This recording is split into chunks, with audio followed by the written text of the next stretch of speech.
Big history, small clips. If you're into Hong Kong and China history, from ancient to modern, these short videos bring you the most surprising moments from my longer stories. Fast, mysterious, and packed with hidden facts. Don't forget to like and subscribe to the Coasty Explores channel for more. Enjoy today's video.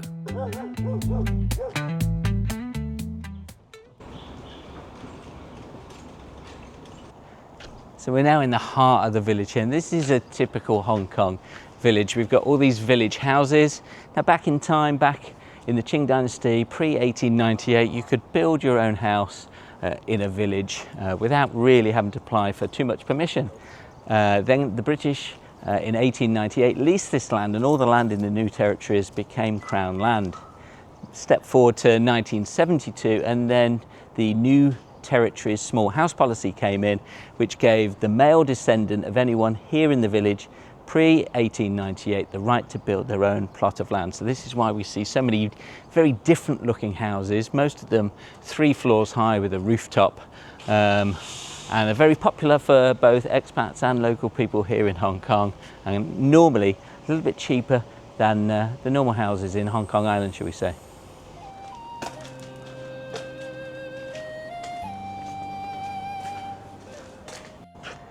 Check out this marvellous house, or 3 houses should I say, built by the Young family in 1933.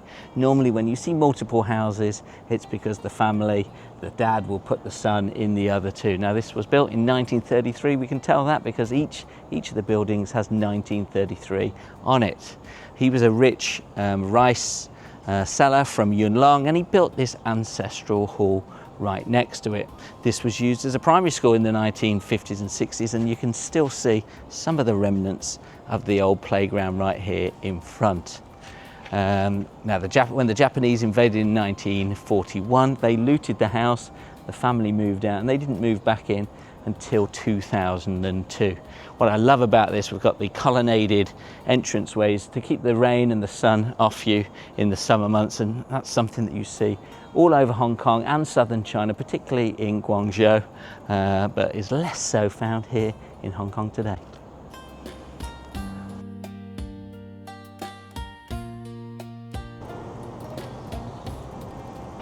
So just at the back of the estate here, we have got the Yuen Long Government School. This was probably built in the 1960s, 1970s, looking at this building, due to mass immigration.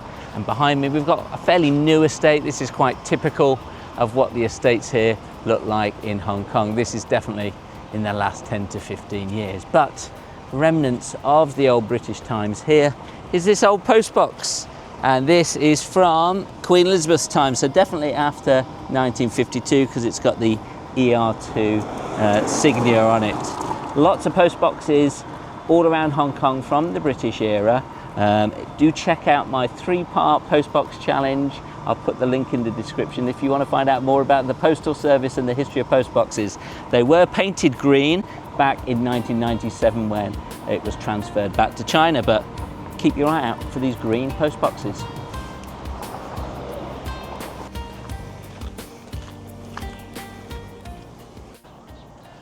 Okay, so these 5 houses here, these are from the family of the man Lau Wai Che. Now, he built these back in the early 1900s for his family. When he died in 1933, he had 5 sons, which created 8 fongs, or 8 families. So each family would have one. It was split into 2. We've got bars on the window because in the early 1900s, this was still bandit land.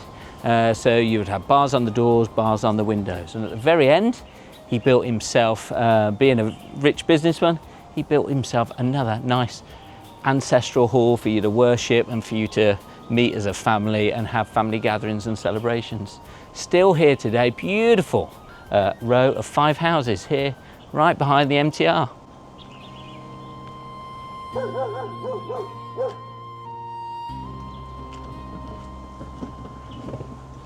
Now, what I forgot to say was those 5 houses, when they were built, that was very cheap land, because this was seen as cursed land around here at the back of our town, because the leper hospital here, people with leprosy were in this area, so it was very, very cheap. Today, the amount of land that they bought back then, it's worth 1 billion Hong Kong dollars.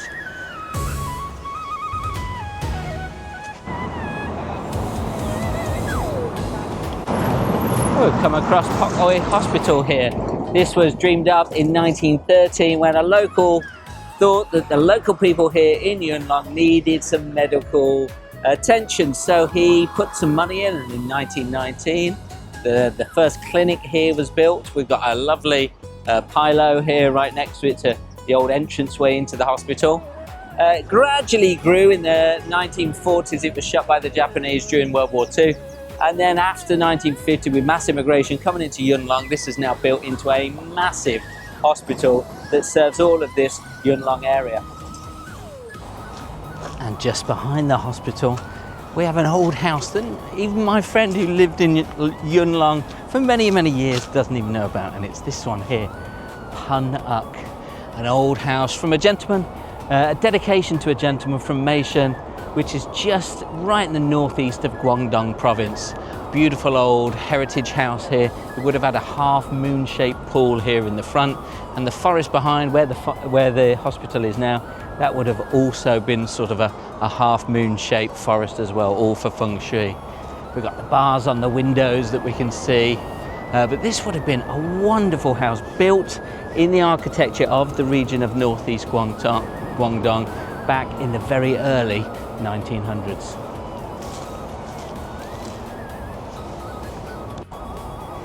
And I've just spotted here, right next to the house, one of these old historic site signs. This is the historic site of the Communist Party of China in the War of Resistance in Hong Kong.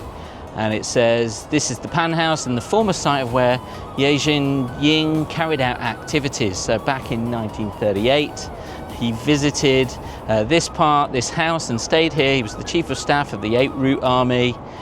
He was recuperating here in Hong Kong after fighting the Japanese across the border in Guangdong province, presumably. And then Pan Juman sent his 2 nephews from this house to help fight in the resistance operations up in China. So there we go. See these signs all over Hong Kong now.